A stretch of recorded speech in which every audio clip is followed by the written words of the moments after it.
All right, day 13, friends.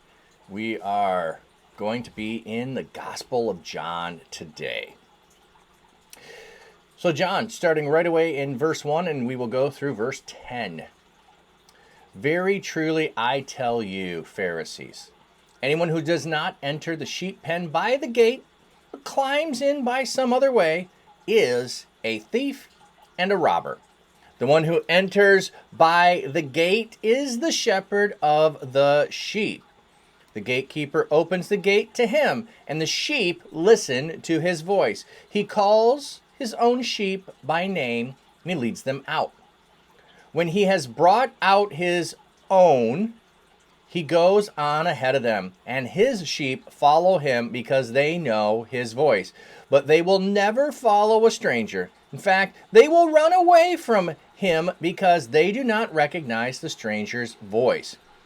Jesus used this figure of speech, but the Pharisees did not understand what he was telling them. Therefore, Jesus said again, very truly I tell you, I am the gate for the sheep. All who have come before me are thieves and robbers, but the sheep have not listened to them. I am the gate. Whoever enters through me will be saved. They will come in and go out and find pasture. The thief comes only to steal and to kill and to destroy. I have come that they may have life and have it to the full. All right, and our Devo for today is from Sara Menning. Jesus uses the analogy of sheep many times in his teaching. People of the time were familiar with sheep, as they were an important part of the economy and culture of the day, so this comparison would have been very illustrative to his audience, both the Pharisees and the followers of Jesus. Shepherds would often sleep across the doorway and of whatever pen or cave their sheep were corralled in overnight to protect them from harm. Shepherds were sometimes literally a gate through which anyone or anything must pass in order to get at the sheep. On the flip side of that, the sheep must also pass through the gate to come in and go out and find pasture, which represents salvation and eternal life in this analogy. Popular Christian author Tim, I don't know that name, Chalais, not sure, describes sheep as dumb, directionless, and defenseless. Sheep will literally walk off the edge of a cliff if their shepherd isn't there to steer them in the right direction. Does this sound like someone you would want to associate with? Whether we like it or not, we are like sheep. We need a shepherd to guide and protect us from outside harm and even our own stupidity. This passage shows us that while sheep may be stupid, a good shepherd calls his own sheep by name and leads them out. Jesus is the gatekeeper to God's salvation for us. It is only by passing through the gate that we are saved.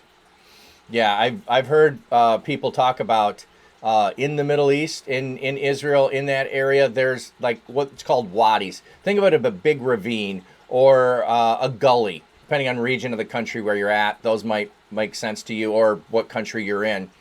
A big rift where a river water flows and it makes a canyon, but not canyon size, smaller level where that's happening. However, dangerous and able to fall to your death.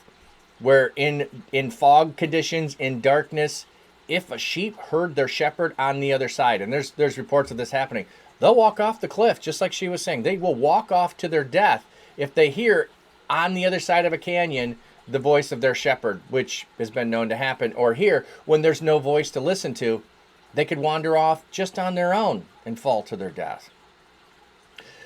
I always puzzle at some of the analogies of sheep. I struggle with them. I understand them intellectually, and I understand, but I don't have experiential knowledge with sheep.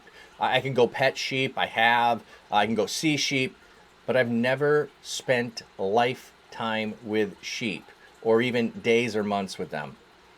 But the truly interesting thing that I think in this passage that also stands out is the voice. Is the voice. You need to spend time with someone to know their voice. And I don't mean just the sound of their voice. To know that something is truly them when they say it. To know something is wrong when you can just hear it and sense it in what they're saying.